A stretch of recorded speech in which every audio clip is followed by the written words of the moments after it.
क्या ईरान में अमेरिका बड़े ऑपरेशन की तैयारी में है? ईरान से जंग में हार रहा अमेरिका अब क्या बड़ा करने जा रहा है? इजराइल संग अमेरिका ईरान में कौन से ग्राउंड ऑपरेशन की तैयारी में है? क्या होगा इस ऑपरेशन में? कितनी फौज ईरान की जमीन पर उतरेगी? फाइटर जेट से लेकर मिसाइल और ड्रोन तक किन किन चीजों का इस्तेमाल करने वाला है अमेरिका? पिछले एक महीने में ईरान से चल रही जंग में अमेरिका की हालत खराब हो चुकी है। इजराइल के साथ जंग में उतरा अमेरिका इस वक्त ऐसा फंस चुका है कि उसके एक तरफ कुआं तो दूसरी तरफ खाई है। यानी ना ही वो इस जंग को जीत पा रहा है और ना ही इस जंग से बाहर निकल पा रहा है। अपने हवाई हमलों में ईरान को झुकाने में पूरी तरह से नाकाम रहा अमेरिका अब इजराइल के साथ मिलकर ईरान में बड़े ग्राउंड ऑपरेशन की तैयारी में है। पेंटागन ने ईरान के भीतर हफ्तों तक चलने वाले ग्राउंड ऑपरेशन का खाका भी तैयार कर लिया है। अमेरिकी रक्षा मुख्यालय पेंटागन ने ईरान में संभावित जमीनी सैन्य अभियान की तैयारी तेज कर दी है। रिपोर्ट्स के मुताबिक अमेरिका ने क्षेत्र में 3500 से ज्यादा सैनिक तैनात किए हैं। अमेरिकी अधिकारियों के हवाले से द वॉशिंगटन पोस्ट ने दावा किया है कि पेंटागन कई हफ्तों तक चलने वाले ग्राउंड ऑपरेशन की योजना बना रहा है। इसमें स्पेशल ऑपरेशन फोर्स और पारंपरिक पैदल सेना शामिल हो सकती है।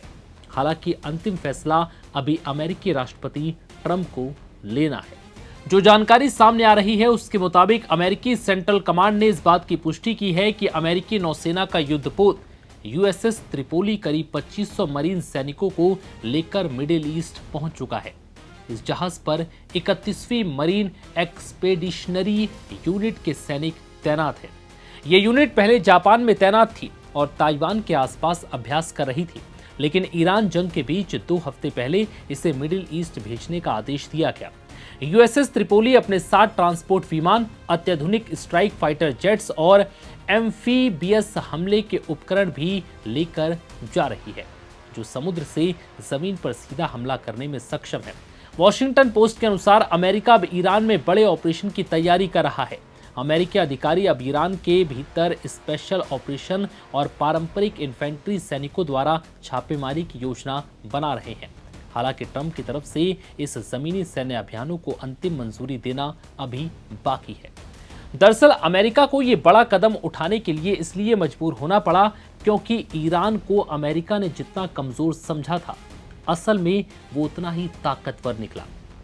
अमेरिका की भारी भरकम हथियारों के इस्तेमाल के बावजूद ईरान का जस के तस डटे रहना पूरी दुनिया को हैरान कर रहा है।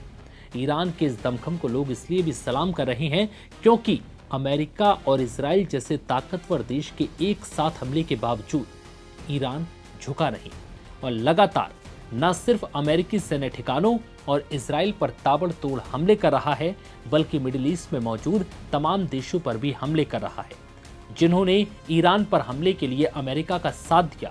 ऐसे में देखना होगा कि क्या अब अमेरिका और इजराइल मिलकर इस ग्राउंड ऑपरेशन में ईरान को घुटने टेकने पर मजबूर कर देंगे या फिर अमेरिका और इजराइल को एक बार फिर हताश होकर रहना पड़ेगा। नव भारत टाइम्स की रिपोर्ट में फिलहाल इतना ही।